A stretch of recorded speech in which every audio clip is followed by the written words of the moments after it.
Hello, everyone. Welcome to Buddhist Center. Let's begin by setting the most excellent motivation in the universe, the one that we always start by trying our best to generate, and that's the mind that aspires to enlightenment, bodhicitta.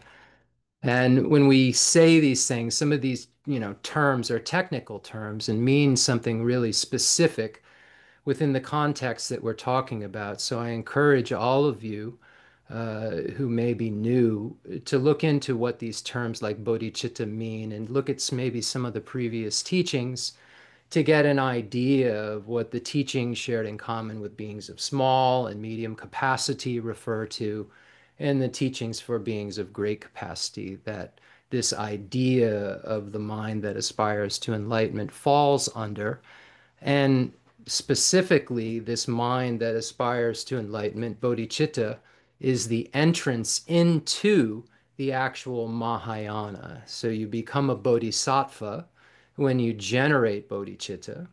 And it's bodhisattvas that practice the Mahayana path. It's the bodhisattva vehicle that goes from wherever the bodhisattva is, when they generate bodhicitta on the path of accumulation. That is the vehicle that begins at that moment that then allows him or her to go through all of the different paths necessary within the Mahayana, the path of accumulation, the path of preparation, this path of seeing, the path of meditation, and the path of no more learning, that then allows that practitioner, and because it's the Mahayana, that practitioner to become a Buddha and get rid of all the afflictive obstructions and the obstructions to omniscience.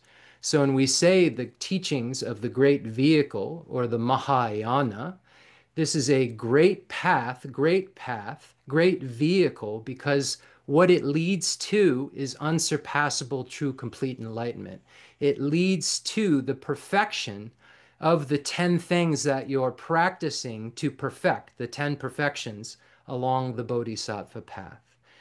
So while one is a Bodhisattva, he or she has not perfected those things that they are training in. They're training in perfecting things like generosity, ethics, patience, joyous effort, meditative concentration, wisdom, skillful means and aspirational prayers and power and exalted wisdom. The bodhisattva is practicing these things so that he or she can eventually fulfill all the needs of themselves as well as all sentient beings. And the way that one does that is by becoming a Buddha. So when we say, may I become a Buddha for the sake of all sentient beings, we're trying to leave this kind of imprint in our mind that aligns with these further practices and keeps in our mental continuum this idea that we would like to generate this mind more than anything else in the world in order to become bodhisattvas, in order to get rid of those things that keep us from having the highest amount of happiness in the universe, and a complete freedom from suffering. So let's just try from wherever our capacity is to just say this out loud. May I become a Buddha for the sake of all sentient beings. And Lord Maitreya's Abhisama Alamkara, this mind of bodhicitta, is defined as the highest aspiration, or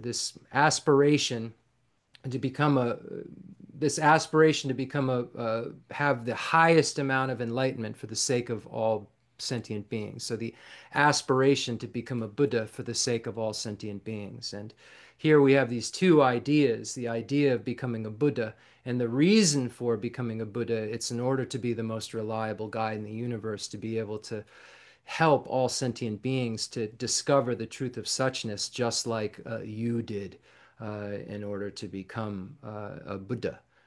So we know along the Bodhisattva paths, there's various things that are learned and then perfected. And all sentient beings need to discover those things in order to achieve what they all want, just like what we all want. It's all the same thing when we look at the equality of ourself and others. We all want happiness, in the highest amount possible. We all want freedom from suffering, and we'd all like to be able to really know how to help those that we love and that we care about. And when we study the great vehicle and we study the practices that allow us to generate the mind or that make us generate the mind that aspires to enlightenment, we see that those practices lead to this understanding that this makes more sense than anything else that we can do. So we'll get started with this idea. May I become a Buddha for the sake of all sentient beings. And again, uh, recognizing that this idea isn't just a loose idea. It isn't just a fleeting thought that says, oh, it'd be nice if I became a Buddha. When one gets bodhicitta, it would be defined in the same way that renunciation is defined in Lama Tsongkhapa's three principal aspects of the path, where it says day and night seeking transcendent liberation would be how someone's mind works who has renunciation. Just day and night wanting to get out of cyclic existence, day and night wanting to be free from the three types of suffering forever. And when we move the mind towards other sentient beings and we get to this point where there's a generation of bodhicitta, we'll see that the measure of that generation is basically the same thing, that day and night you're seeking Buddhahood for the sake of all sentient beings. So those two ideas that are contained within the definition of the mind that aspires to enlightenment, wanting to become a Buddha, and then wanting to do it for the sake of everyone. So this is how we approach these concepts, why we approach these concepts. And so let's begin by saying that we're attending this teaching today in order to become a Buddha for the sake of all sentient beings. And just by saying that out loud, we're leaving an imprint within our mind that will serve as a mental basis eventually and a condition in the future for the arisal of this mind. And if we dedicate the virtue at the end of this practice to our becoming a Buddha for the sake of all sentient beings, that will stay with us and be part of our process in in our evolution and our maturation towards our potential, fullest potential, and that's Buddhahood. So now, with this magnificent idea in mind of wanting to become a Buddha for the sake of everyone, to be able to help everyone, to be the most kind person in the universe, the most loving person in the universe without bias, to have more compassion than any being in the universe, being able to locate every being in the universe experiencing among the three types of suffering.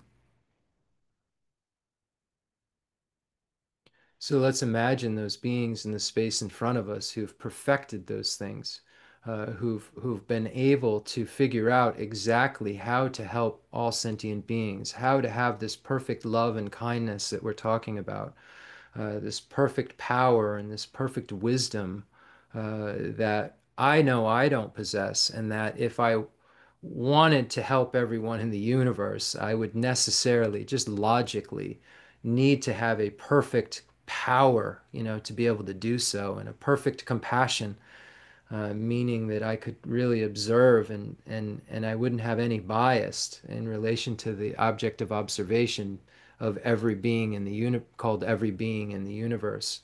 And without the perfect wisdom, I wouldn't, know exactly what to say, when to say it, who to say it to, how to say it, and wouldn't know that final wisdom needed to remove all of the negativities that are necessary to remove in order to be the most reliable guide in the universe. So these beings are so kind to be in our lives, even though we don't necessarily know it, working day and night to try to help us mature, to try to help us become more kind, more compassionate, more wise, have more power in our lives. The Buddhas and Bodhisattvas are here now working for our needs, but unfortunately, because of our karmic obscurations, because we haven't necessarily created the greatest conditions in our previous lives, Buddhas and Bodhisattvas, they are not omnipotent.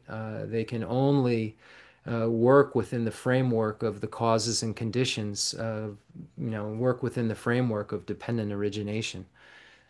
So what we're doing tonight is creating more conditions for the dependent origination of our ability to directly, work with these Buddhas and directly work with these Bodhisattvas, perhaps in Pure Lands, or when we see emptiness directly in Ogmin, Akanishta Pure Land, where the fully enlightened 32 major marks, 80 minor marks Buddha is teaching.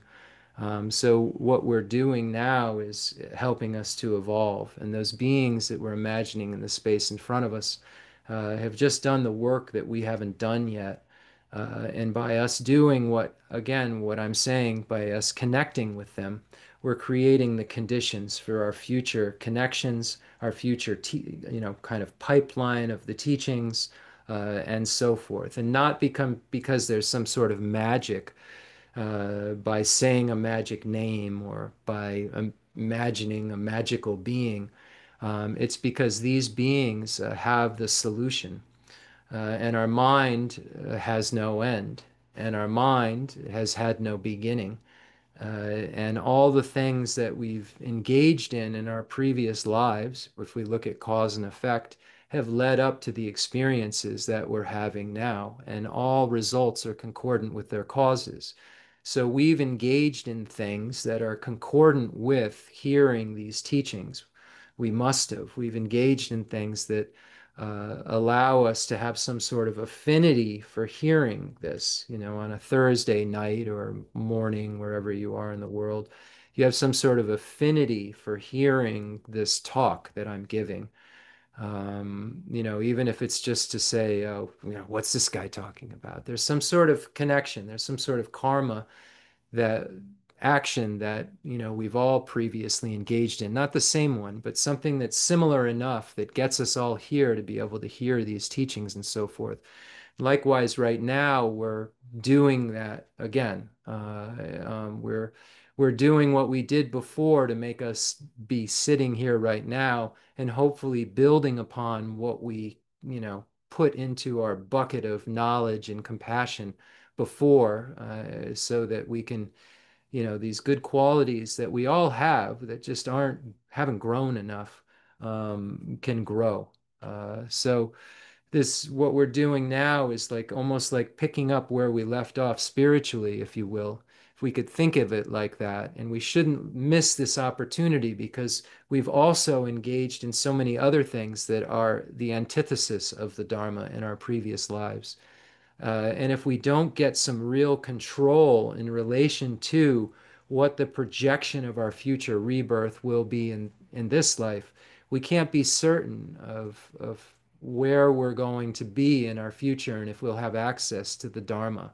So that's why it's of utmost importance now, to really do everything that we can to leave these strong imprints in our mind, and really kind of rework our minds in such a way that at that time of death, our mind is operating so differently than it would without the Dharma, that we're able to have a state of composure, and actually use the, Bodhisattva Shantideva's advice to remain like a piece of wood long enough to observe, and to have a motivation that's set just like the one we're trying to set now. Because, one of the most important times, the old Kadampa masters say there's two important times: the beginning of the teaching, when we look at the teaching, the beginning we set a proper motivation, and at the end we do a proper dedication. And then if we look at the time of death, this motivation that we've been practicing, hopefully not just once a week, every day, this motivation that we've been practicing, His Holiness the 14th Dalai Lama says that if at the time of death you can generate this motivation to become a Buddha for the sake of all sentient beings, this beautiful mind, that you definitely won't be born in the lower realms, and you'll be able to continue your spiritual journey. And that only comes from a composed mind, a mind that's practiced, a mind that's done the work to be able to be in a position that is normally really scary and uncertain, to have a sense of confidence and certainty around.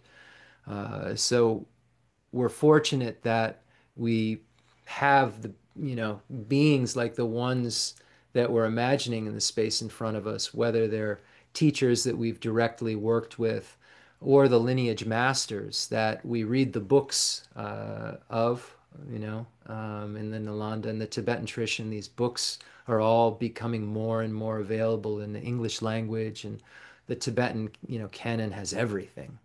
So yeah, we're really fortunate to have this material to be able to be blessed by, written by these masters that we imagine in the space in front of us. And if we say, oh, I imagine this is really a being that I respect and I, look up to, this being called Acharya Basubandhu and Arya Sangha and Lord Maitreya and Arya Nagarjuna and Arya Manjushri, we're leaving this imprint within our minds so that in the future, maybe we hear, oh, there's this book by Arya Nagarjuna, and we'll light up and immediately want to read it because results are concordant with their causes. So it's by doing things like this that we're connecting to our future goals. And if we begin to believe that this is all true, we will want to never forget that this is true. In all my lives, may I never be separated from perfect lamas.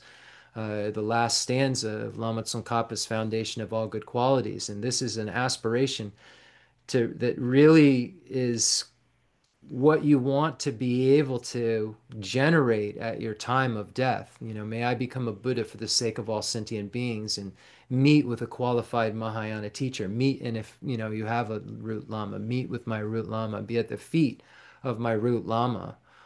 Somehow in this life, if your mind isn't saturated with these ideas, there's a window at the time of death that there's a karma, one karma, and it sounds unfair, but one karma, you know, that projects you into your next life. And there's a lot of control that's necessary to be able to manipulate that moment. It's not manipulate that moment, but be able to be conscientious, be able to be mindful, be able to have that spy in the mind that we talk about, introspection. That's the chapter that we're going to read tonight. We're not looking at these mind states because they'd be great to have and would make, more people like us so we get more stuff out of it or get more benefit out of it. Um, it's because these are the tools that we're going to need life after life after life to direct our minds in a direction that is going towards high status, and then at the end of the day, looking for certain goodness, and not the certain goodness, the lower certain goodness of liberation from an individual perspective and abiding nirvana, but the certain goodness of complete Buddhahood. So this is what we're really trying to make sure that we never have a break in continuity with. Now that we're here, now that we've got this opportunity, now that we've heard about the truth of suchness, now that we've heard about bodhicitta and have really, really convincing information about it, why would we ever want to believe something that wasn't untrue again? And if we don't really work on our minds now, we'll be it's not like we get to be Jeff. Okay, Jeff now is moving on and remembers everything that is going on here. There's got to be there's been a lot of previous lives of me believing I am someone and engaging in certain things, or believing a life is meant to be just about material things, or maybe life is just about killing things, or life maybe as a butcher, or life as an assassin. All of these lives that I've lived that are just ready to perk up into or kind of blossom into some kind of experience that's concordant from a behavioral perspective and from a kind of a mental perspective, and and all of these different ripening results that will come about, fruitional results, environmental results, just so many things that will come about because of cause and effect. And when we look at the 12 links of dependent origination, and we look at the Four Noble Truths, and we look at suffering and the origin of suffering, and we look at all composite things are impermanent, all contaminated things are the nature of suffering, all phenomena arise from causes, and the causes are taught by the Tathagata. We see that there is no getting out of the need for creating some really specific causes if we want really specific results. No one in the world would believe that you could create something that was very sophisticated, like a computer, for instance, without having a bunch of different sophisticated causes to produce that result. And we're talking about creating a Buddha, the most sophisticated result we could ever imagine. Omniscience. We're talking about creating the kind of being from our own minds, not getting a new mind, our own minds, where we sit, that can do things that we could never ever imagine, that it's more sophisticated than a computer. Our minds can be, our mind is the quickest computer in the world. We just aren't quick yet. So the Buddha's mind is just, directly cognizing all phenomena simultaneously. There's nothing working that efficiently.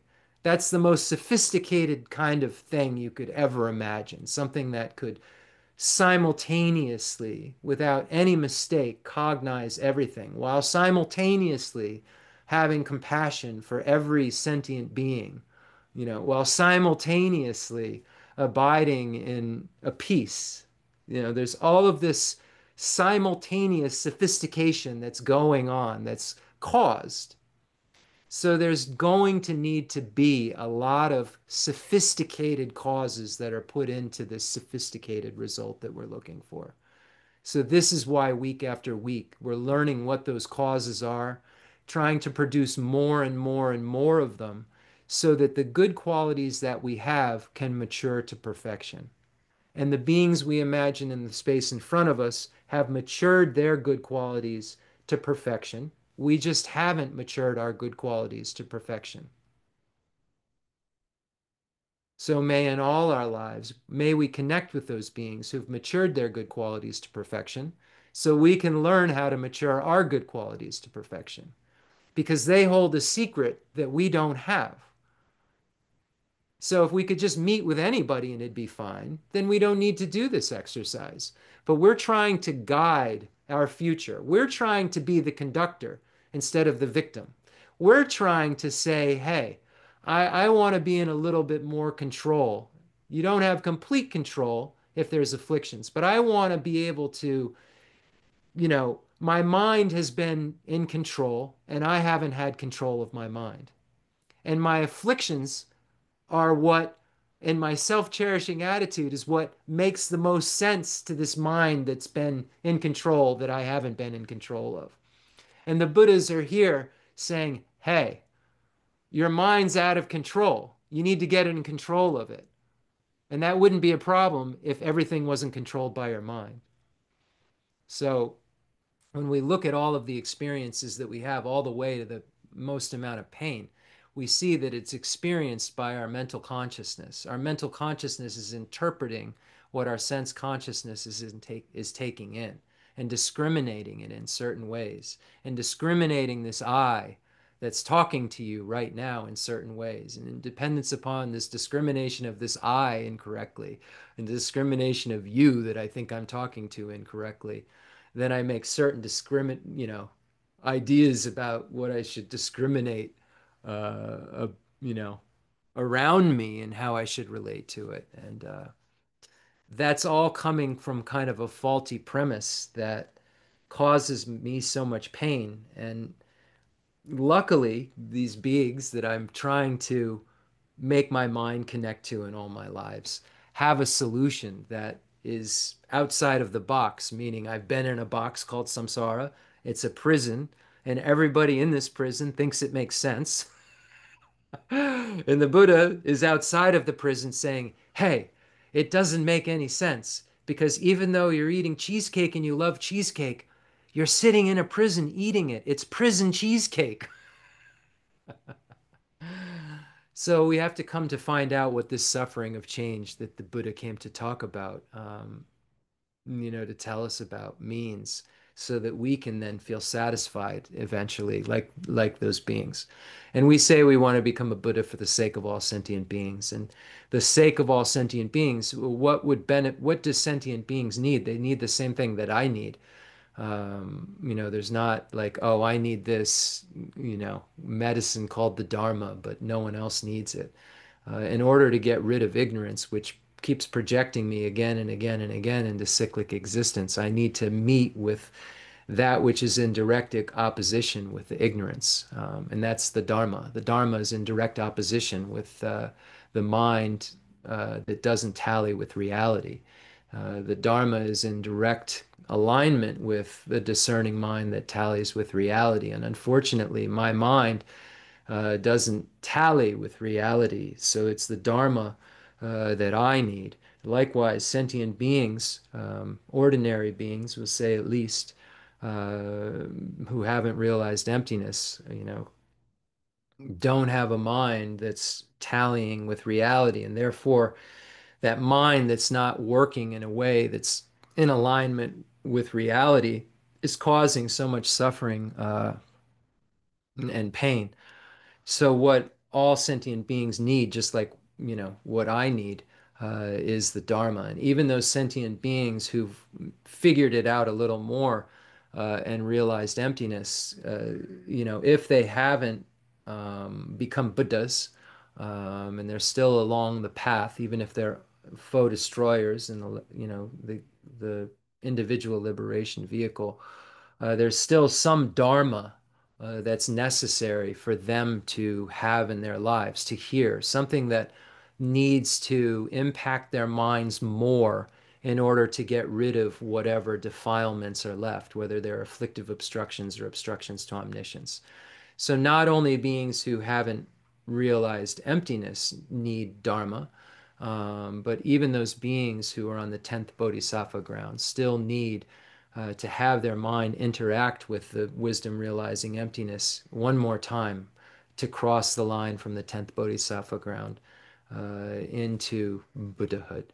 So let's imagine that we share this gift of the Dharma with all sentient beings. Imagine that we bring them here as our guest, that they get to hear all of these incredible teachings. They're going to get to hear the fifth chapter of Bodhisattva Shantideva's Guide to the Bodhisattva's Way of Life, and get to hear about this mind that aspires to enlightenment and how to generate it in stages according to the tradition of Bodhisattva Shantideva.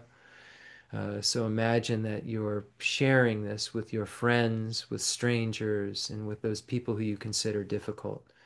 And you can see how difficult it is for your mind to interact, imagination wise, with difficult people. And you can see if your mind is really biased or unbiased.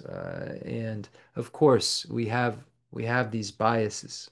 But as we do meditation on the 7-point cause and effect for realizing the mind that aspires to enlightenment and equalizing and exchanging self with others, more and more and more, it cools off like taking the boiling water off the stove. It stops the boiling, and then by having it off the stove, cools it. It's like putting one ice cube in. It's cooling it a little more, and another ice cube, and another ice cube. It's like the practice of our bodhicitta practice, where we can cool off this biased attitude.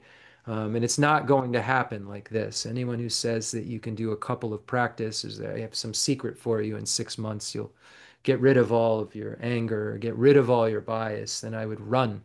Unless you're like have some imprints and you know that you're already really, really special and you're not deceiving yourself. I would say that you're probably like me and have to put all of this work in day after day after day, take one step forward and then stay neutral and then feel like you're taking a step back, because as you meditate more and more and more, your mind becomes clearer and you start to see your habitual behaviors more and more clearly that you're doing.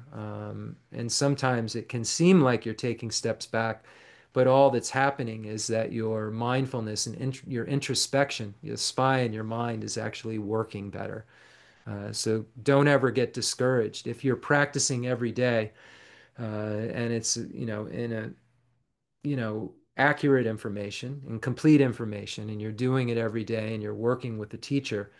Don't get discouraged if you're not seeing, these, huge shifts taking place. Start to see the small shifts that are taking place, and rejoice in the fact that a shift can move it all. In a minds that we believe things are so concrete, and we have these concrete identities. Breaking concrete isn't very easy, and it's fake concrete.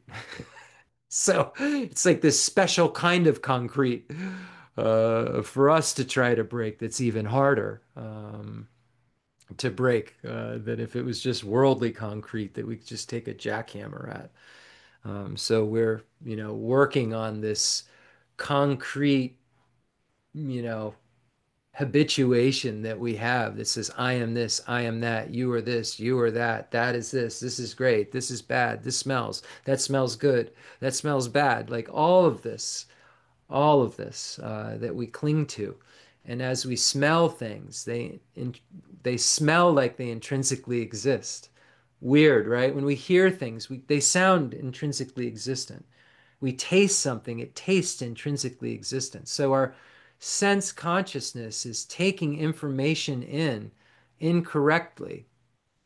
There's a flaw right in the appearance that's taking place to the way that things are appearing to our consciousness because of the obstructions to omniscience that we have. It's a special feature of the stains of our ignorance. And that special feature is that it makes everything appear to us. And when I say appear, I don't mean just to our eyes. I mean like our sounds and like, wow, this feels intrinsically bumpy when I, feel what the tactile sensation of the microphone is. So it's like I'm in a prison of my own senses in terms of the appearance of something that doesn't exist. And that isn't a microphone. It means it's a microphone's bumpiness. It's the intrinsically existent bumpiness that doesn't exist. There is bumpiness, but there's an intrinsic value that I give to it that it can't possibly have. And then that makes me react and feel certain ways about it because I believe it has an aspect that it doesn't have. And everybody you know, that needs help has this same problem. So let's imagine that we bring all those beings that have that same problem here. Let's imagine that we're working on putting those ice cubes in the water little bit by little bit as we bring more and more beings and have the capacity to say, I want you to have happiness and be free from suffering to everyone. I want you to have all of the greatest things there are to have to everyone, even though if they're behaving in ways that seem like they deserve to have the worst things in the world. We have to come to recognize that all beings want happiness and want to be free from suffering, and ignorance makes us all act in ways contrary to actually getting to that goal. So imagine that you're bringing all the beings who are blind, just like yourself here, and beings who are, even the most horrendous beings who engage in murders and so forth. Recognize that you in previous lives were a horrendous being and engaged in murder, and not because you are a bad person or it's because the afflictions are bad. And anger is bad, hatred is bad, attachment is bad. And our mind is not in the nature of these things. Our mind is in the nature of clear light and unsullied, and these stains are adventitious.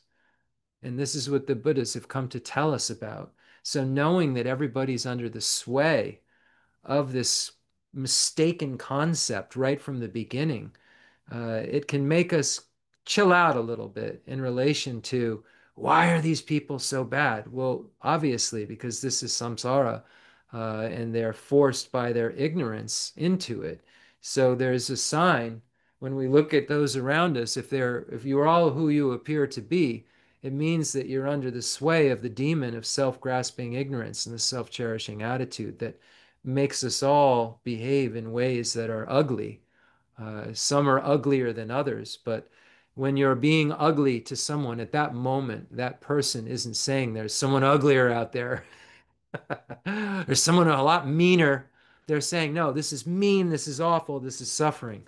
And we've all been that. We've all been mean. We've all, acted in ways that make the person that we're acting that way to feel as bad as everybody feels when people are, acting that way. And then we say and we judge others for being awful.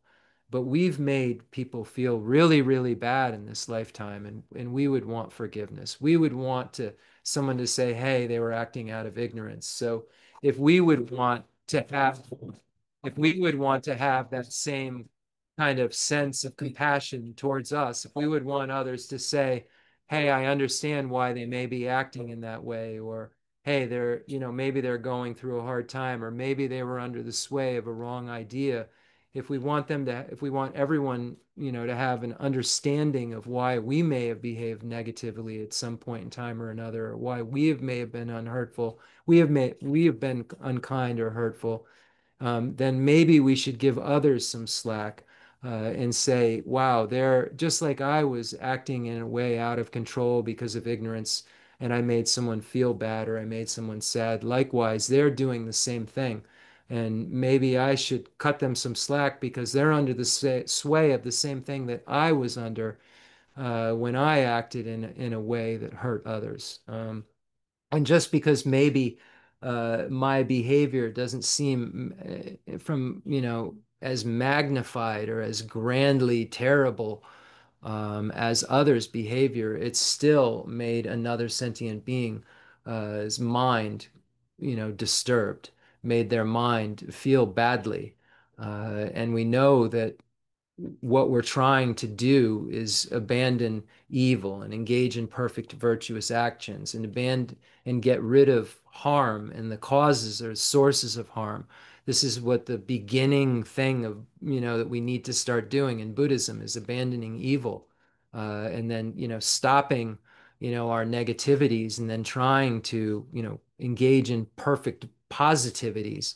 And the how could we engage in, positivities if we don't know how to not hurt others? And, if it's the first thing that the Buddha said, don't hurt others, it must be a big problem for us sentient beings that we hurt people. We hurt people's feelings. We say unkind things. We physically hurt them. We verbally hurt them. We think about hurting them. It must be a problem if the Buddha said that first we have to do something about that. So when we see sentient beings engaging in negative actions, recognize that, of course, just like I engaged in negative actions because of being out of control, being under the sway of self-grasping ignorance, and the self-cherishing attitude. So again, imagining that we have all of these beings here with us, all of the enlightened beings and all of the sentient beings here to be able to hear the truth of suchness, hear the Dharma. We know that all sentient beings, even the 10th ground Bodhisattva, need the Dharma. And then the Buddhas will teach the Dharma. We know that the Buddhas do not wash the negativities of beings, nor do they remove their miseries by their hands. Their spiritual realizations aren't transferred. They just teach the truth of suchness, and that's how beings become liberated. Beings discover the truth and then become liberated, just like the Buddhas discovered the truth and then became liberated. So let's imagine that the space in front of us now transforms into Rajagriha at Vulture Peak Mountain, where the second turning of the wheel of Dharma took place, where the Buddha taught that no phenomena has intrinsic existence. The Buddha never stated that things don't exist. The Buddha never stated that the self doesn't exist. The Buddhist never stated that the self of person or phenomena doesn't exist. The Buddha stated that there's a very specific mode of existence related to the self of person and self of phenomena that doesn't exist. And that mode of existence is called intrinsic existence. So when we see a flower, it appears to intrinsically exist to us from its own side. It doesn't appear to have any relation to our mind. It doesn't appear that it's merely imputed as a flower. It appears that the flower that we're saying is flower is right there within the basis of designation that we're pointing at. So I'm pointing over at a bunch of wholes and parts and so forth, and colors and shapes.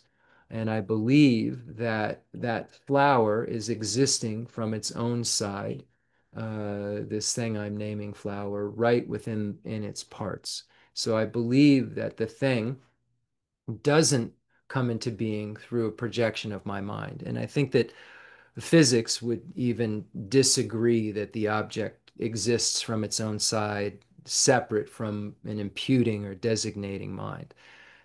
But, I don't operate the way that, tallies with reality, tallies with the reality that modern science would say is the reality of the objects that I'm perceiving, or Buddhism says. And the reason that we say that is when we subject these things, like the self of person and self of phenomena, flower being the self of phenomena, flower is a phenomena other than person.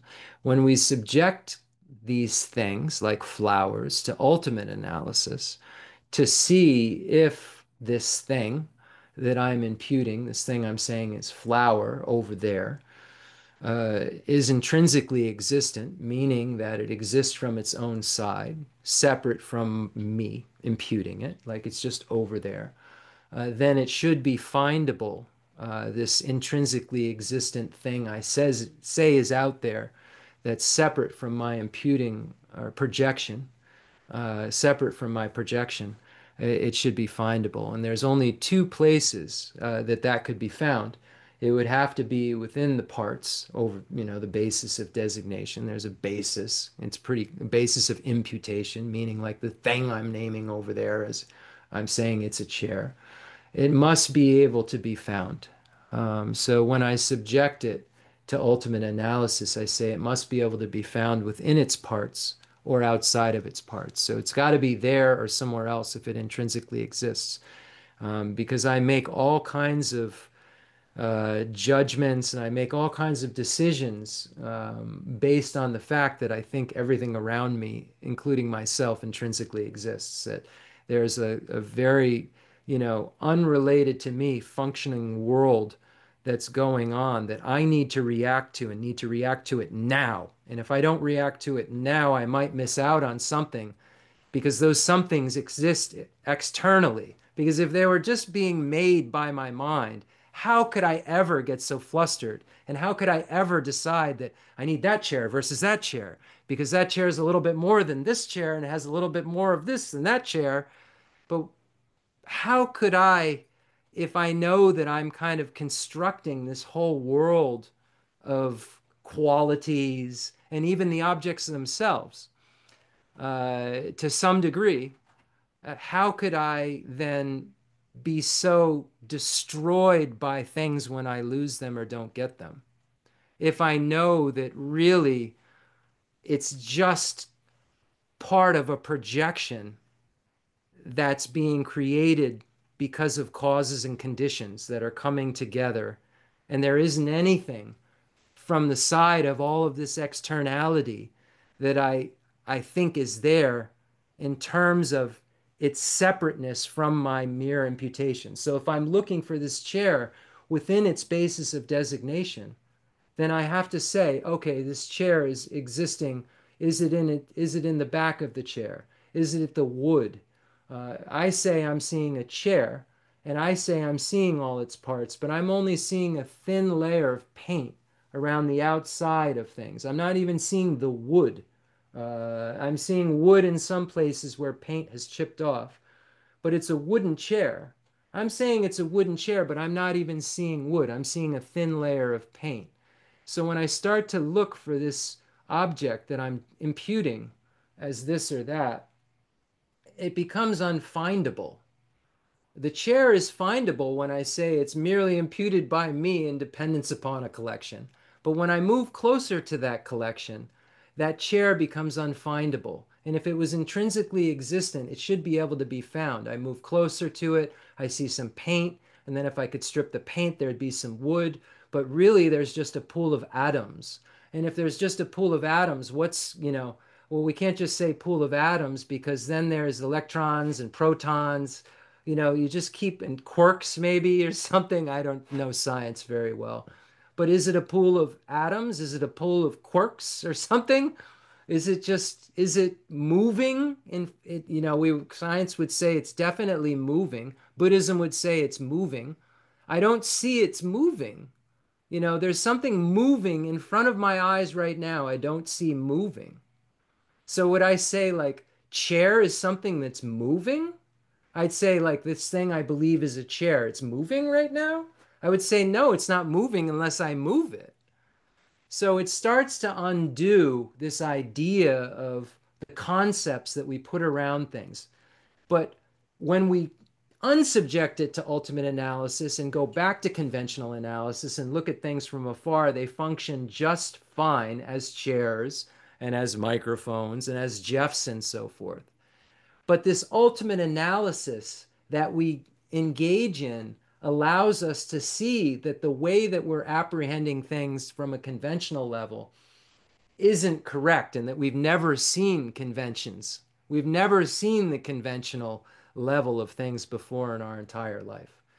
And then when we say, okay, well, I can't seem to find it within its parts, is it something that's outside of its parts? That becomes absurd. And if something can't be intrinsically one, found intrinsically one with its parts or intrinsically separate from its parts, then those are the only two possibilities for intrinsic existence. So you've now not found intrinsic existence through that ultimate analysis. And that non-finding then has to be harmonized with the fact that I can sit down in a chair. So then if it isn't happening from the side of the object, there has to be an existence that's subjective.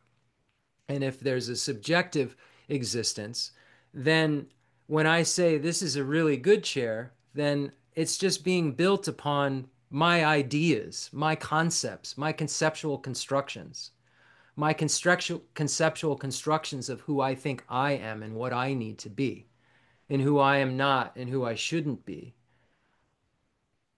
So, anyway, so the Heart Sutra comes to teach us that there's a mode of existence that we've never even thought about, and that the mode of existence isn't that things don't exist, it's that they don't exist the way that we think that they do. We think that they have intrinsic existence, but they don't.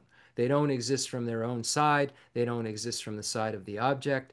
They are merely imputed in dependence upon a collection that serves as a basis of designation. And the designated object or the imputed object, such as flower, is mutually exclusive with the basis of designation. Because you can't say that if it was one with it, then you would have to be able to find it. And there's not a finding of it when you subject it to ultimate analysis, that it being an intrinsically existent thing that exists from its own side. And then you can imagine that if you could apply this to the I, apply this to yourself, how this could undo then the inappropriate attention and the self-cherishing attitude, the selfishness that comes out of believing that I have this intrinsic existence and this intrinsic I needs to be protected at all cost, and I need to cherish this thing that I consider me more than I need to cherish your parts. And if your parts get in the way of my parts, because these are mine, then I will fight you. And if I want something that you have, I will try to take it. Because I believe that I'm the most important person in the universe, because I believe that I intrinsically exist.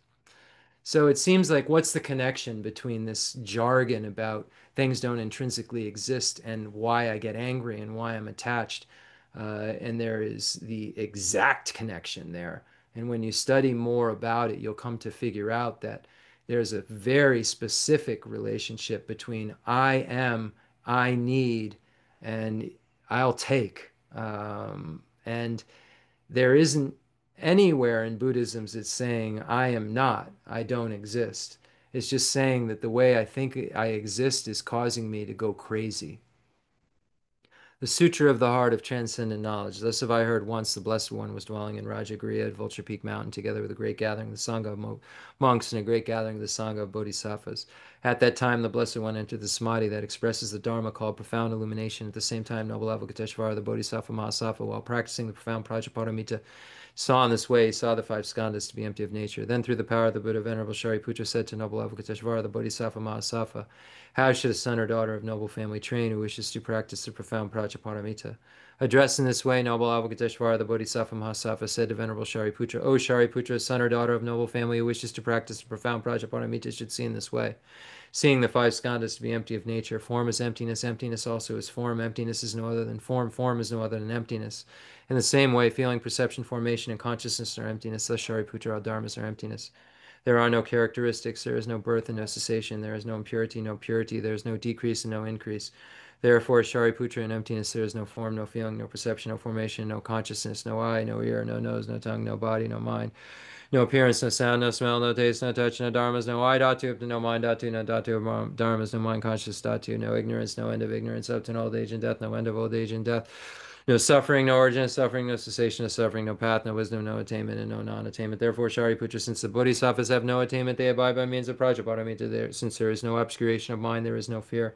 They transcend falsity and attain complete nirvana. All the Buddhas of the three times by means of Prajaparamita fully awaken to unsurpassable, true, complete enlightenment. Therefore, the great mantra of Prajaparamita, the mantra of great insight, the unsurpassed mantra, the unequal mantra, the mantra that calms all suffering, should be known as truth, since there is no deception. The Prajaparamita mantra is said in this way. Teyatom gate gate paragate parasangate buddhi soha, that Shariputra, the Bodhisattva Mahasattva, should train in the profound Prajaparamita. Then the Blessed One arose from that samadhi and praised noble Avalokiteshvara, the Bodhisattva Mahasattva, saying, Good, good, O son of noble family, thus it is, O son of noble family, thus it is. One should practice the profound Prajaparamita just as you have taught, and all the Tathagatas would rejoice. When the Blessed One had said this, Venerable Shariputra, noble Avalokiteshvara, Bodhisattva Mahasattva, that whole assembly in the world with its gods, humans, asuras, and Gandharvas rejoiced and praised the words of the Blessed One. Ah. Ah. Kala jube ne cho tamba ne nguje du ju ngai du do jendru babo lama yibu jenzi ne zungandro zola jazelo aga zamara dajanda zamara bega zamara jana. Agazamara Jajandara Zamaraya Agazamara Jajandara Zamaraya Vedia Ungati Gati Baragati Barazangati Budizo Baba Gonjasanjiga Edem Doji Labadoji Mebadoji Shiva Doji Jagi Baji Medivision Danji Ningari Zo Agerin Donjaji Shiwada Meduni Vejandanda Wada Dumba Junjin Bonzo Joji Daji Dejandenda de Lejo. Fundamental ground is scented with incense and strewn with flowers, adorned with Mount Meru, the four continents, the sun and the moon. I imagine this is a Buddha land and offer it. May all sentient beings enjoy this pure realm. Holy Lamas high, wrap the sky of your Dharma bodies in massive clouds of knowledge and love, and let them pour upon the earth of your disciples as we are ready a shower of rain. The teachings deep and wide. I send forth this jeweled mandala to you, precious Guru. Sanye Jeldan Zoji Jeldan La, Shanju Badu Danyi Jazuji, Dagi Juji Jibe Zonanji Jala Benje Zanje Jubasho, Sanje Jeldan Zoji Jeldan La, Shanju Badu Danyi Jazuji, Dagi Juji Jibe Zonanji Jala Benje Zanje Jubasho, Sanje Jeldan Zoji Jeldan La, Shanju Badu Danyi Jazuji, Dagi Juji Jibe Zonanji Jala Benje Zanje Jubasho. I go for refuge until I am enlightened to the Buddha, the Dharma, and the Sangha. Through the merit I create by teaching the Dharma, may I attain Buddhahood for the sake of all sentient beings. I go for refuge until I am enlightened to the Buddha, the Dharma, and the Sangha. By the merit I create by teaching the Dharma, may I achieve Buddhahood for the sake of all sentient beings. I go for refuge until I am enlightened to the Buddhas, the Dharma, and the Sangha. Through the merit I create by teaching the Dharma, may I attain Buddhahood for the sake of all sentient beings. Now I'll read the source of all my good. The text that we're currently studying by Lama Tsongkhapa. The source of all my good. The source of all my good is my kind Lama, my Lord. Bless me first to see that taking myself to them in the proper way is the very root of the path, and grant me then to serve them and follow them with all my strength and reverence. Bless me first to realize that the excellent life of leisure I found just this once is ever so hard to find and ever so valuable. Grant me then to wish and never stop to wish that I could take its essence night and day. My body and the life in it are fleeting as the bubbles in the sea froth of a wave. Bless me first thus to recall the death that will destroy me soon, and help me find sure knowledge that after I've died, the things I've done, the white or black, and what those deeds will bring to me follow always close behind, as certain as my shadow. Grant me then ever to be careful to stop the slightest wrongs of the many wrongs we do and try to carry out instead each and every good of the many that we may. And this is what I was talking about at the beginning of the teaching, that we're trying to, manipulate our future. We're trying to be, the creator of our illusion. We're trying to guide ourselves in the right direction. And we know that when we engage in negativity, what you know, those deeds follow always close behind us, as certain as a shadow. And when we engage in virtue, they follow always close behind us, as certain as a shadow. And then what happens is when the causes and conditions are proper, those deeds ripen into their concordant results, non-virtue ripening into suffering, and virtue ripening into happiness. So what we're trying to do is, like Guntan Deme Drome says, leave virtuous imprints in our mind every moment so that we can have the experience in the future. So the shadows following us around are shadows that are, the ones that will, you know, give rise to what we're wanting to experience, and that's happiness. And then it says, bless me to perceive all that's wrong with the seemingly good things of this life. I can never get enough of them, and they can't be trusted. They're the door to every pain I have. Grant me then to strive for the happiness of liberation. Grant that these pure thoughts may lead me to be watchful and to recall what I should be doing. Grant me to give the greatest care to make the vows of morality the essence of my practice. They are the root of Buddha's teaching. So here now we have some affinity for these teachings, and we want to learn, how to make our minds more peaceful, how to become more kind, how to be free from suffering. Um, and so here and there, we're engaging in things to try to move our minds more towards those goals. But we're distracted a lot by the bait of cyclic existence. And the bait of cyclic existence is just the suffering of change, it's just suffering in disguise. So that distraction causes us to lose track of what our real goals are. So here Lama Tsongkhapa is asking us to be conscientious and mindful and have introspection, to not forget what we're really trying to do. We're really trying to be free. We really want happiness. And we shouldn't allow cyclic existence to distract us, the things within it to distract us, because like I said, the cheesecake that we're eating is prison cheesecake. It appears to be, the most delicious thing that we could ever get our hands on, but it's prison cheesecake. We just don't know we're in the prison and that we're eating prison cheesecake. And luckily, the Buddha came to tell us that that is the case. And if it wasn't prison cheesecake, every single bite up to the 1,000th bite would be just as delightful as the first, and we wouldn't vomit after we had too many of them. So this is what it means by its prison cheesecake. It's dissatisfying cheesecake that in the end turns into something that isn't what it appeared to be the moment that it came into our hands and overwhelmed us with a rush of some sort of what appeared to us to be the most amount of happiness that we could possibly have. And that rush was actually just like bait, was just like the thing I put into the have a heart traps to try to get the mice to, be tricked, to get them out of the house. They're thinking they're going in for a delightful meal, and they have no idea that they're being tricked. And even when they're in there, they're eating it and don't necessarily know that they've been tricked. You hear them eating away inside, and that's what I'm doing. And this Lama Tsongkhapa is telling us to be mindful. Don't be so fooled by these things that won't ever bring you what they think they will. Grant me that these pure thoughts may lead me to be watchful and recall what I should be doing. Recall. Have the spy in my mind recall it. Grant me to give the greatest care to make the vows of morality the essence of my practice. They are the root of Buddha's teaching. I have slipped and fallen into the sea of this suffering life. So this is the section that we're at now. So you can see there's a huge amount of information that we need as a foundation for our mind to actually react to this statement that I've slipped and fallen into the sea of the suffering life. I know that I'm eating prison cheesecake, right? I know that I'm in a prison. Oh my gosh, I never knew I was in a prison. I never knew that all this stuff around me, why it was so dissatisfying, because it's prison stuff. It's a prison swimming pool. I never knew. Now I know why it's so dissatisfying, because it's in this place where I don't have freedom. I think I'm swimming around free, but I'm not. I don't have any freedom. I've slipped and fallen. Wow, I didn't know that. And guess what? Everyone around me is in this same prison and doesn't know either. And I care about a lot of them. And as you generate these minds and they become bigger and bigger, those that you care about become everyone. I have slipped and fallen into the sea of this suffering life, and bless me to see that every living being, everyone my own mother, has fallen into, and grant me then to practice the wish for enlightenment, to take on myself the task of freeing them all. Bless me to see clearly that the wish itself is not enough, for if I'm not well trained in the three moralities, I can't become a Buddha.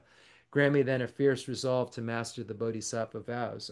I can't become a Buddha if I don't have the ethics that works for ethics that works at getting rid of my own non-virtues, and the ethics that works at accumulating the greatest amount of virtues, and then the ethics that works for sentient beings.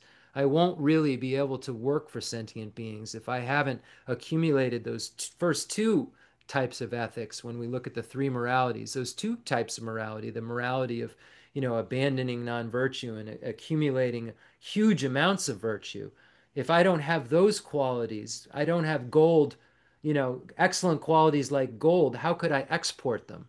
If how could I? So we see that we have to, have all of these foundations in order to move forward on the path. Grant that I may quickly gain the path where quietude and insight join together, one which quiets my mind from being distracted to wrong objects, the other which analyzes the perfect meaning in the correct way. Once that I practice well the path shared and become a vessel that's worthy, I enter with perfect ease the way of the diamond, the Vajrayana, highest of all ways, holiest door to come inside for the fortunate and good. Bless me to know with genuine certainty that when I've entered thus, the cause that gives me both the high attainments is to keep my pledges and my vows most pure. Grant me then to always keep them, even if it costs my life. Bless me next to realize as well as I can the crucial points of both the steps, the essence of the secret ways. Grant me then to practice as the holy ones have spoken, putting all my effort in and never leaving off the practice of the four times, highest that there is. Grant me that the spiritual friend who shows me this good road and all my true companions in this quest live long and fruitful lives. Bless and grant me that the rain of obstacles, things within me or outside me, that could stop me now, stop and end forever. In all my lives, may I never live apart from my perfect lamas. May I bask in the glory of the Dharma. May I fulfill perfectly every good quality of every level and path, and reach then quickly the place where I become myself, the one who holds the diamond. So wonderful. We've been looking at the stanza, I've slipped and fallen into the sea of this suffering life. And we've read a lot about this in relation to the 7-point cause and effect for realizing the mind that aspires to enlightenment, and learned that we really must have renunciation ourselves to be able to work with this idea of bodhicitta, the mind that aspires to enlightenment, to really, really have it make any sense whatsoever. We have to know that we've slipped and fallen into the suffering life. We have to recognize that we have to endure the various types of suffering. And Lama Tsongkhapa spells it out so clearly about the general sufferings of samsara and the specific suffering of samsara, the general sufferings, the 8 sufferings, the 6 sufferings, and the 3 sufferings, and then specific sufferings specific to the individual realms, the kinds of different types of suffering that related to the lower realms of cyclic existence, and so forth, and the different types of 3 types of suffering that are found in you know among the 3 types of suffering are found no matter where you are in cyclic existence, at least the pervasive conditioned suffering being found in every realm of cyclic existence. So you come to find out that you are in a prison, and in all the ways that you can, by understanding the Four Noble Truths and the 12 links of dependent origination. And that understanding of the 12 links of dependent origination, the Four Noble Truths, truth of suffering and origin, and then the more kind of expansive way of understanding it related to the 12 links of dependent origination, you come to this conclusion that you've slipped and fallen into a sea of samsara, into the sea of ocean of cyclic existence. Then you become a candidate for looking at others' problems. You become a candidate for the bodhisattva path and the practices of the 7-point cause and effect for realizing the mind that aspires to enlightenment and equalizing, exchanging self with others. So normally we would read a chapter from the Guide to the Bodhisattva's Way of Life.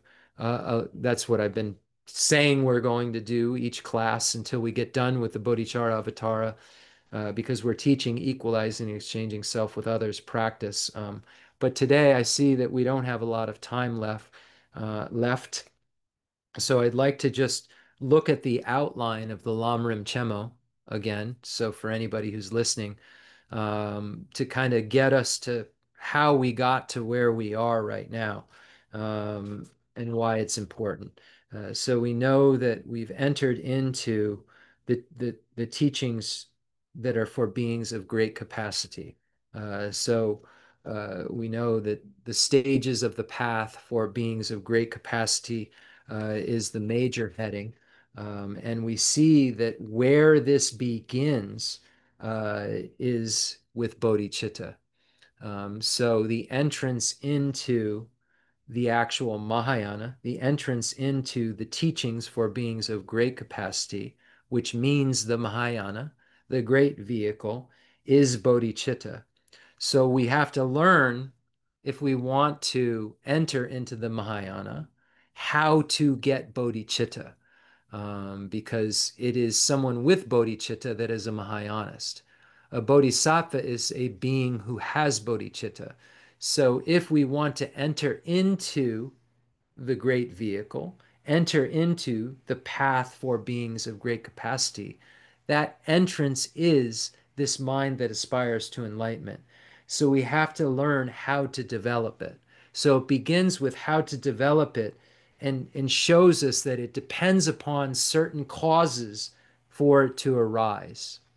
And then when we go a little bit further into the text, it says there are stages that one needs to train in order for that mind to arise. So Lama Tsongkhapa says that if you look at the outline, there's an A and a B. There's a way to have the actual spirit of enlightenment, bodhicitta, the mind that aspires to enlightenment, arise in dependence upon the 7-point cause and effect for realizing the mind that aspires to enlightenment, passed down from Buddha Shakyamuni to Lord Maitreya to Arya Sangha. This is what we've gone over extensively, and it also sets up in this section of the Lamrim Chemo a whole lot of foundation for the equalizing and exchanging self with others practice. It doesn't say that specifically, but when you look at all of the other commentaries, you'll see that there are points that are made that are completely in common with and necessary to understand in relation to the equalizing and exchanging self with others practice, such as showing that the root of the Mahayana path is compassion, and why Acharya Chandrakirti pays homage to compassion at the beginning of the Madhyamaka Avatara, and so forth. And then, so these are things that, when we look at it from the perspective of the outline, that would be shared in common with the equalizing and exchanging self with others practice, that need to be looked at. And then then the 7-point cause and effect teaching gets into the actual steps that even some would argue are foundational practices for equalizing and exchanging self with others practices, but some would argue no. And they're obviously different steps, and they're not as big of ideas in terms of the kindness and so forth that are presented maybe in equalizing, exchanging self with others. But we'll get to that in another time. So Lama Tsongkhapa has a heading called the stages of training in the spirit of enlightenment, the stages of training in bodhicitta, and then says, hey, there's two ways. First is A, which again is a 7-point cause and effect, and then B. So we went through all the kind of categories in A, and now we're on B. So what is B is the equalizing, exchanging self with others practice passed down from Buddha Shakyamunita, Arya Manjushri, and Arya Nagarjuna, and then Bodhisattva Shantideva. And Lama Tsongkhapa says that he's going to explain the equalizing and exchanging self with others practice according to the tradition of Bodhisattva Shantideva. So it says that the training based on the teachings of the conqueror's child means Bodhisattva, Bodhisattva Shantideva. So then that's where we arrived at in the teaching. So what we said is that, oh, hey, why don't we read, since Lama Tsongkhapa is saying that this training is based on the teachings of the conqueror's child, Shantideva, Bodhisattva Charya Avatara is in English, and we see all of the quotes are from the Guide to the Bodhisattva's Way of Life, or the compendium of trainings, obviously Bodhisattva Shantideva's other text. But we know that here, all of the quotes that we see in the great treatise on the stages of the path to enlightenment are from those two texts, the Bodhisattva Shantideva's Guide to the Bodhisattva's Way of Life, primarily, and then also the Compendium of Trainings. The Compendium of Trainings, you'll remember, is a book that they found in Bodhisattva Shantideva's room after he disappeared after giving the teaching on the Guide to the Bodhisattva's Way of Life, the oral teaching. So this text by Bodhisattva Shantideva, we've said, you can divide into these different categories in terms of the chapters that we've been reading. And I think it's good to go over it again and again and again so you become familiar with these 10 chapters and what these 10 chapters are about and so forth. So in the tradition of Zapatu Rinpoche and Minyak Kunsang Sonam in commentary, we see that the quote by Bodhisattva Shantideva that says, "May the supreme jewel bodhicitta that has not arisen arise and grow, and may that which has arisen not diminish but increase forevermore," is a way to summarize Bodhisattva Shantideva's Guide to the Bodhisattva's Way of Life. So we've been looking at through that lens. So according to this great lineage, the first line that says, "May the supreme jewel bodhicitta that has not arisen arise and grow," this refers to bodhicitta that hasn't occurred yet. So the first three chapters, according to this tradition, show us how to generate the mind that aspires to enlightenment. And those first three chapters we've read so far: the benefits of the awakening mind, disclosure of our downfalls or acknowledgement of downfalls, and then the full acceptance of the awakening mind. So we've gone over those three categories of Bodhisattva Shantideva's text that show how one generates the mind that aspires to enlightenment. And then the last teaching 2 weeks ago, I was sick last week, so I wasn't here, but 2 weeks ago, we went over the next chapter, the fourth chapter that gets into, okay, once you've gotten bodhicitta, how do you make sure it doesn't diminish? May that which has arisen not diminish. That which has not arisen, may it arise and grow.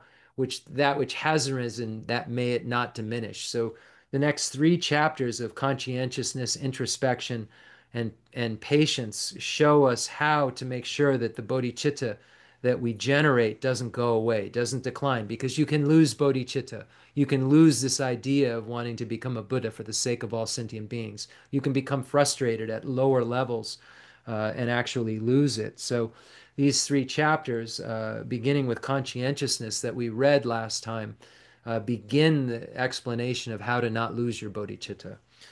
So we have conscientiousness, and we were talking about that earlier. May I be conscientious and alert, meaning like may I have introspection. May I have a spy in my mind that's checking to see if what I told my mind I want it to do. I want to abstain from the 10 non-virtues, or I want to cherish others more than myself.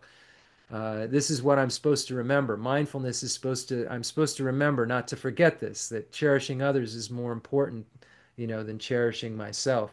So there's a spy in the mind of introspection that's watching to make sure that that's what's really going on. So this, guarding alertness, staying I like this introspection better because we've already said conscientiousness. That's really like guarding alertness, being alert. I feel conscientious, like making sure you're paying attention to what you're doing. Because if you're just wild and not paying attention at all, how could you ever then like take it to a more refined level to see if what you're really supposed to be doing is being done? So general conscientiousness is necessary for you to then say, okay, this is what I'm supposed to be doing. Am I really doing it? If you're just wildly behaving, you have no time for this more kind of honed in part of your mind called mindfulness and introspection. That's my take on it anyway. Maybe you have a different take on it. Um, so we see these three categories. This is how you make sure that your bodhicitta doesn't go away. And then the next three categories is how you grow it, to the point, until you're a Buddha. How do you, make it bigger and bigger and bigger and bigger? May it always increase. And you do so by engaging in joyous perseverance, meditation, and wisdom. So a lot of the quotations that we're going to find in this section are from the meditation section of the Shantideva's Guide to the Bodhisattva's Way of Life, showing us how to just increase and increase and increase, how you would work with a mind like this and make it so that it touches every single sentient being in the universe. So according to Zapata Rinpoche's tradition, these last three chapters show us how to increase it to the point of, the 10th Bodhisattva grounds bodhicitta, and then the Buddha's compassion, which is the most perfected compassion. Bodhicitta being the greatest compassion a non-Buddha could have, but, the Buddha's compassion being perfect, whereas the Bodhisattva's compassion not being perfect. And then, so those, we know there's 10 chapters in the Bodhicharya Avatara, the Guide to the Bodhisattva's Way of Life. And then the 10th chapter is basically a dedication, dedicating the virtue created from, generating the mind of bodhicitta, not letting it decline and it increasing. So it kind of, that dedication goes umbrellas all of these things and says, oh, and may I dedicate, any amount of my wisdom, meditation, joyous perseverance, patience, introspection, conscientiousness, full acceptance of the awakening mind, exclosure of evil, benefits of the awakening mind. May this be dedicated to my full awakening, to my becoming a Buddha for the sake of all sentient beings. So this is how it all fits in. And now next week we'll be reading from the introspection chapter. It's extremely long, not extremely long. I mean, you know, I'm saying it's one of the longer chapters. It's over 100 stanzas, the introspection chapter. And it's full of just such important medicine for our mind. So I'm deciding whether to break it up into two sections or three sections, or just read the entire thing by doing maybe a shorter setting of the proper motivation and then just taking a time to read all of it through. So I'm still wondering what will be the most beneficial uh, for minds, my mind and your minds. Unfortunately, I only know mine, and I'm not even sure. So, what to do, as they would say. But anyway, I think that that's enough for this evening. I appreciate your patient listening. I appreciate you hearing me, on live time sometimes trying to piece all of this together for my own mind and help you piece it all together for your mind. And I hope that it makes sense. And again, anyone who's new and listening, or maybe coming from another tradition, recognize that when we look at the dissemination of Buddhism from Buddha Shakyamuni, there's the Theravadan tradition, the Dharmagupta tradition, the Mulasarvastivada tradition, and all of these things have various points that the Buddha made. And the Mulasarvastivada tradition contains within it all of the teachings that were given in the Theravadan tradition. But we can't say that all of the traditions have what all of the traditions have. It's just not possible to say that because all of the points didn't make it to all of the different countries. All of the points that Buddha Shakyamuni made didn't make it everywhere because people left earlier on in Buddha Shakyamuni's life and started traditions in other places and maybe didn't hear other pronouncements that Buddha gave. And the Buddha was always teaching the scope and making sure that he said exactly what was necessary for the person he was talking to at that moment to hear. So we have to be very careful and understand that the teachings of Buddha fall under the definitive and under the interpretable.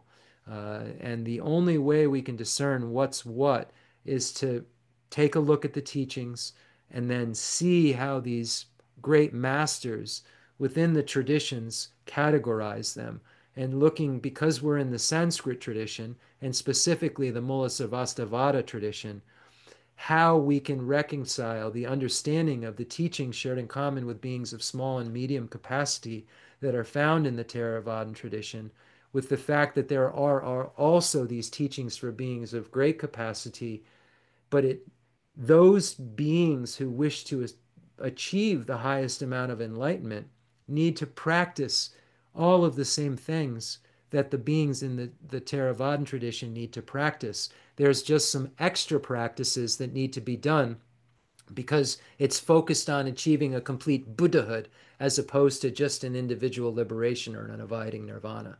So there's more sophisticated causes that are necessary to have in order to produce a more sophisticated type of nirvana, a non-abiding nirvana. So just recognize and hang in there with me. And when you hear certain things that don't seem to make sense, or maybe I didn't hear something like this ever before in Buddhism, recognize that maybe you were studying in a type of Buddhism that this specific things I'm talking about hadn't reached. Not saying that one's better than the other. It's just giving a reason why I might be saying something that doesn't sound like something that you heard before.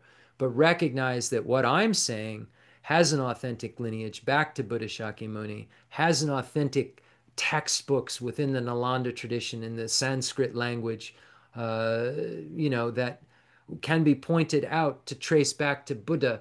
And the Buddha said to cut and rub everything that he said. And these traditions cut and rub everything the Buddha said because the Buddha, as his students, told us to do so.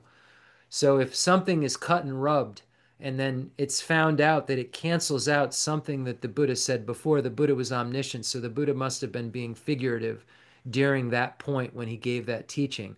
Because if it cancels it out, if by valid cognition of some sort, the Buddha is the ultimate being of valid cognition. So the Buddha used his valid cognition in a bigger perspective to tell something that they needed to hear at that moment that wasn't necessarily for the ultimate solution at the end of the day.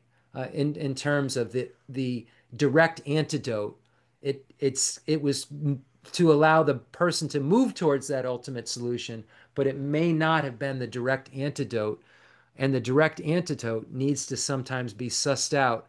And we find the direct antidote in things like the 10 Cloud Sutra and so forth, and some of the Bodhisattva teachings where we find that, you know, fact that in the Perfection of Wisdom Sutras, where we find that final medicine of the non-affirming negative of the emptiness of intrinsic existence. So let's dedicate and let's just recognize how fortunate we are to have these teachings in our life. And of the billions of beings in the universe, how many of them will actually hear anytime this year that things don't intrinsically exist? How many beings will hear this year that maybe perhaps things are subjectively, the perspective is subjective, not objective? How many people will hear this?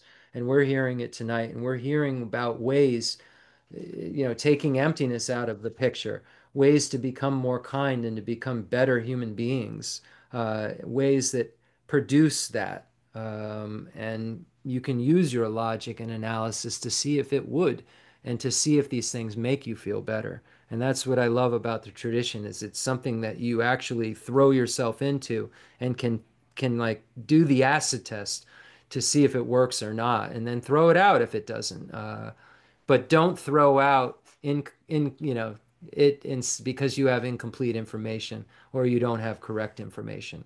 Make sure you go to an authoritative source, get the correct information, get the complete information, and analyze it to see if it makes sense. And then you can judge it properly. But you can't properly judge information if you don't have complete and correct information. And that's what we're trying to provide here. I'm trying to provide here, and my teachers all tried to provide me with. The fundamental ground is scented with incense and strewn with flowers, adorned with Mount Meru, the four continents, the sun, and the moon. I imagine this is a Buddha land and offer it.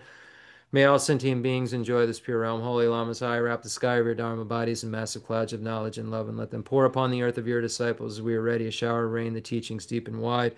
I send forth this jeweled mandala to you, precious Guru. Any mistakes that I've made, may they be purified by the Vajrasattva mantra. Om Benza Sattva Samayam and Balaya Benza Sattva Sanya Didameva Sudakayameva Spukayameva Anurade me Vavaza Zedi me Braja Zavakama Suja me Kitam Shion Kurum Ha Ho Bhagavan Zavadata Gata Benzama me Moga Benza Bava Maha Samaya Sapa Ahum Ve Jorama Jorama Jojarama Jinjakala Raja Maroma Echadaja Jinja Rulu Rulu Om Jo.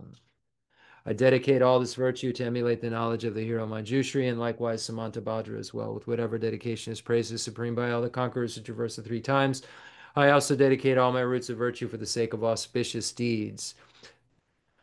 May the supreme jewel bodhicitta that has not arisen arise and grow, and may that which has arisen not diminish but increase forevermore through this virtuous action.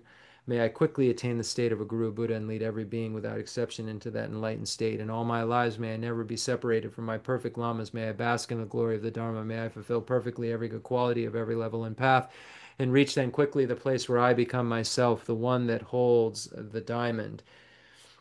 In the heavenly realm of Tibet, surrounded by a chain of snow mountains, you are the source of all benefit and help for beings, all powerful Avalokiteshvara, Tenzin Gyatso. Please remain until samsara's end. And a prayer of supplication to Namgyal Khensur Geshe Wangdak Rinpoche. A complex yogi poses as a simple monk. Homage to Khensur Geshe Wangdak Rinpoche, our precious spiritual friend who is inseparable from Aryatara. I fully prostrate, covering as many atoms of the earth as possible to your pure body, speech, mind, and enlightened activities. I offer to you drinking water, bathing water, flowers, incense, candles, scented water, food, and music purified by Om, Om, Om, Om, Om, Om. The rarity of having 1 million wish-fulfilling gems is a common occurrence compared to meeting with a holy teacher like you who placed the complete path to Buddhahood in our childlike hands. Just like Lord Atisha who came to Tibet with a lamp to dispel the darkness of ignorance, you, kind abbot, arrived in the West with a lineage purer than a diamond and begged us never to be satisfied with partial instructions. Teachings of the extensive deeds and profound view lineages flowed from your lips like nectar for our ears. It elucidated the teachings for beings of three capacities. Now that sound has stopped. All composite things are impermanent. You told us that your teachers passed away and understood the sadness, entreating us to continue our studies. Buddha does not wash away the negativities of beings, nor does he remove their miseries by his hands. Spiritual realizations are not transferred to them. It's by teaching the truth of suchness that beings are liberated. We are not prepared to take this difficult journey to the highest goodness of Buddhahood without your continued guidance. Sadness in our hearts would be too overwhelming. May you swiftly return to this world and take care of us in all of our lives, wherever we may be, never leaving our hearts and crowns. May all sentient beings perfectly realize renunciation, bodhicitta, and the correct view of emptiness so they know who you really are.